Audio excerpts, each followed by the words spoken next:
ISIS in close proximity, but the supposedly airtight defenses are routinely defeated by Israel. In February 2017, a Syrian-manned Russian-made S-200 missile defense system shot down an Israel F-16 returning from a massive raid targeting Iranian forces in Syria.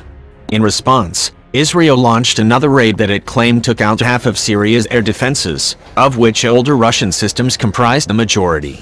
In April 2018, Syria got rocked by a missile attack that appeared to ignite a munitions depot hard enough to register as a 2.6 magnitude earthquake and is believed to have killed dozens of Iranians. In May 2018, Israel released video of one of its bombs destroying a Russian air defense system. Russian media offered excuses as to why it failed to stop the incoming missile. Israel rarely confirms individual airstrikes, and either confirmed or deny these attacks.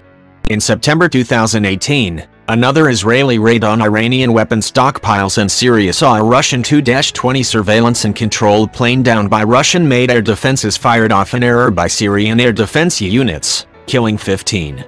Russia accused Israel of purposefully flying under the Tu-20 to confuse the Syrian air defenses into shooting down a friendly plane and quickly ship the more advanced S-300 missile defenses to Syrian hands. Russia thinks highly of its S-300 and other missile defenses, and has publicly mocked the US over its stealth jets, implying it could shoot them down. At the time, Russia said it would shut down satellite navigation in the region and that it expected its new defenses would preclude further Israeli attacks. So far, they were wrong.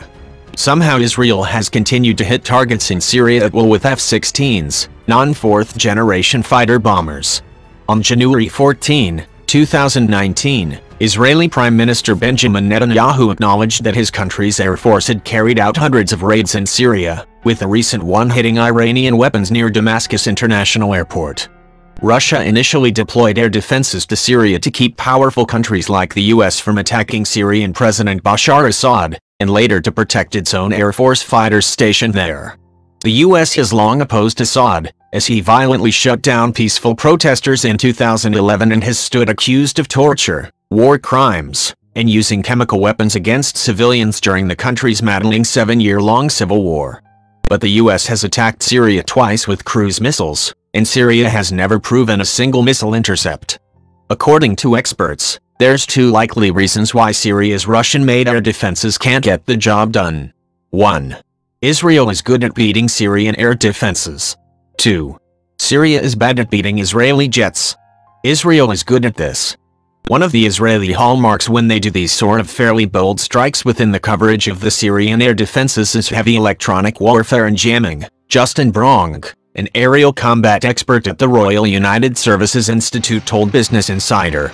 Bronk said that Israel, a close U.S. ally that takes part in major training events in the U.S., has become adept at knocking over Syrian air defenses. Israel sees Iranian arms shipments through Syria as an existential threat. Although Israel has relationships to maintain with the US and Russia, both key players in the Syrian quagmire, Netanyahu has said resolutely that Israel will stop at nothing to beat back Iran. In more than 100 raids admitted by Netanyahu, Israel has only lost a single aircraft.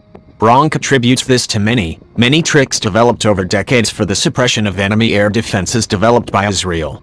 Retired U.S. Marine Corps Lieutenant Colonel David Burke, a former F-35, F-22, and F-18 pilot, told Business Insider that Israel finds innovative, creative, and aggressive ways to maximize the capability of every weapon systems they've ever used.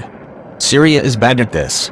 Syria has demonstrably failed on many occasions to stop air attacks on its territory.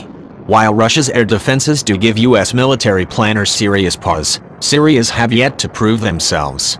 With U.S. Tomahawk cruise missile strikes in consecutive Aprils in 2017 and 2018, Syria claimed both times to have blocked a significant portion of the attack, but never provided any evidence of an intercept. Additionally, photos from the second U.S. Tomahawk strike on Syria show Syrian air defenses firing interceptor missiles on ballistic trajectories. This strongly indicates that the Syrians simply fired blindly into the night sky, unable to detect a thing as U.S. missiles rock targets across the countryside. Finally, Syria shooting down a friendly Russian plane evidences a lack of coordination or situational awareness, whether due to old hardware, Israeli electronic warfare, or simply poor execution. Israel's most recent attacks in Syria took place smack in the middle of Damascus. Russian and Syrian air defenses make for some of the world's most challenging airspace. That Israel can still fight in Syria among top Russian air defenses shows either that their force has its tactics down pat, that Syria can't field decent air defense regimes, or that Russia has turned a blind eye to Israel pounding on Iranian advances in the region.